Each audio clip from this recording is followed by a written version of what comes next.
வணக்கம்.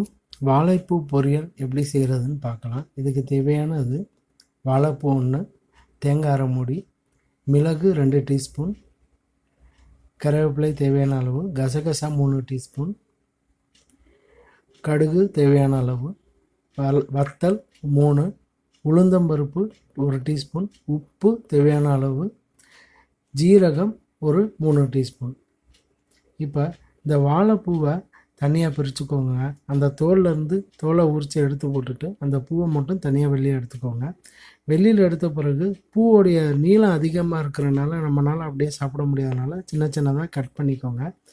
இப்போ இது என்ன அப்படின்னு பார்த்தீங்கன்னாக்கா, இந்த கசகசா, மிளகு, ஜீரகம் இந்த 3ஐயும் பவுட்ரு பண்ணியிருக்கோம். அதாவது ஏன் இந்த 3ஐயும் பவுட்ரு பண்ணியிருக்குன்னு பார்த்தீங்கன்னாக்கா, அப்போ தான் அந்த மசாலா நல்லா டேஸ்ட்டாக வரும்.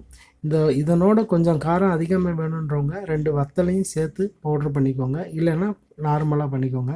இது தேங்காவை கட் பண்ணி வச்ச தேங்காவையும் நல்லா அரைச்சி வச்சுருக்கு. சரி, இப்போ எப்படி ரெடி பண்ணுறது அப்படின்றத பார்ப்போம். இங்கே பாருங்கள், இந்த சட்டியில் தேவையான அளவுக்கு கொஞ்சோண்டு எண்ணெய் ஊற்றிட்டு முதல்ல இந்த கடுகு போட்டுடணும். கடுகு இப்போ பார்த்தீங்கன்னா தெரியும், எண்ணெய் சூடாகி லேசாக ஆவி வருது பார்த்தீங்களா. இப்போ கடுகு கொஞ்சோண்டு தேவையான அளவு கடுகு போட்டுட்டு, இந்த உளுந்து எடுத்து வச்சுருக்கேன் பார்த்தீங்களா, அந்த உளுந்து ஒரு தேவையான அளவுக்கு கொஞ்சம் உளுந்து, ஏன்னா உளுந்து நல்லா முறுமுறுன்னு கடி உழுகும்போது டேஸ்ட் உழுகும். உளுந்து போட்டுட்டு லேசாக ப்ரௌன் கலர் வர்ற வரையும் இந்த சட்டியில் லேசாக பொரித்து நல்லா லேசாக பொரிச்சுக்கோங்க. ஏன் அப்படின்னா உளுந்து பச்சையாக இருந்தால் நல்லா இருக்காது, லேசாக ப்ரௌன் கலர் வந்துடணும். ஸோ ப்ரௌன் கலர் வந்த பிறகு இந்த மிளகாய் வத்தல் எடுத்து வச்சுருக்கேன் பார்த்தீங்களா, அதை கிள்ளி போட்டுருங்க. ஸோ அதோட லேசாக ப்ரௌன் கலரில் வந்துருச்சா அப்படின்னு பார்த்துட்டு கருவேப்பிலை தேவையான அளவு கருவேப்பிலை எடுத்து போட்டுட்டு நல்லா லேசாக பொரிச்சிங்கனாக்கா ப்ரௌன் கலர் வந்துடும். இந்த ப்ரௌன் கலர் வந்த பிறகு,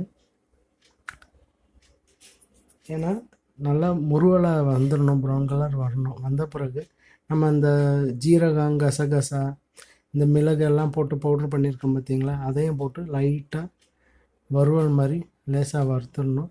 ஸோ அந்த கலர் ரொம்ப மாற விடாமல் லைட்டாக வாமானவுடனே, கொஞ்சம் மிதமான சூடில் வாமானவுடனே லேசாக வறுத்துட்டு, இப்போ போட்டிருக்கோம் பாருங்கள், இது தேங்காய், அந்த தேங்காவை கட் பண்ண தேங்காவை மிக்சியில் போட்டு நல்லா இது பண்ணி வச்சுருக்கோம் பார்த்தீங்களா, அரைச்சி வச்சுருக்கோம் பார்த்தீங்களா, அதையும் ஒரு மிதமான சூட்டில் நல்லா பொரித்து எடுத்துடணும். ரொம்ப பொரிச்சிடக்கூடாது, லேசான சூட்டில் நல்லா பொரித்து எடுத்துருங்க. இங்கே பாருங்கள், ஸ்டவ்வு மிதமான சிம்மில் தான் இருக்குது. அதிகமான சூடு வச்சோம்னா அந்த எண்ணெய், இந்த தேங்காயோடைய மனம் மாறிடக்கூடாதுன்றக்காக மிதமான சூட்டில் லேசாக பொரிச்சிட்டு அதை தனியாக எடுத்து வச்சிடணும். ஸோ இது இந்த மசாலா, தேங்காய் இதெல்லாம் ரெடி. இப்போ இந்த பூவை அடுத்து நம்ம கட் பண்ணி வச்ச இந்த பூவை லேசாக திரும்ப என்ன பண்ணணும் அப்படின்னாக்கா, லேசாக பொரிக்கணுங்க.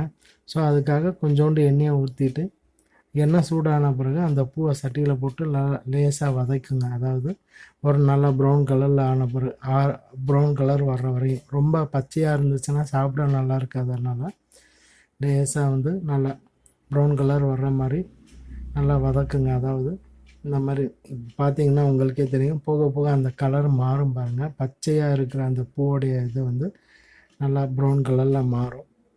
ஸோ மாறுறது வந்த பிறகு கொஞ்சம் தேவையான அளவுக்கு உப்பு போட்டுருங்க. ஏன்னா அந்த உப்பு போட்டு நீங்கள் வதக்கும்போது கொஞ்சம் சீக்கிரமாக வதங்கும். பார்த்திங்கன்னா உங்களுக்கே ஒரு நல்ல ஐடியா வரும். போக போக அந்த கலர் மாறுது பார்த்திங்களா. ஸோ அந்த கலர் நல்லா வதங்கி சுருங்கிடுச்சு பாருங்கள் அந்த பூலாம். இப்போ சுருங்கின பிறகு நம்ம இப்போ ரெடி பண்ணி வச்சுருக்கோம் பார்த்திங்களா, அந்த மசாலா பூ, தேங்காயெல்லாம் போட்டு, தேங்காய் பூ, அந்த மசாலாலாம் போட்டதை அப்படியே அதையும் போட்டு நல்லா ஒரு 2 நிமிஷம் மிதமான சூட்டில் நல்லா வதக்கிக்கிட்டே இருங்க.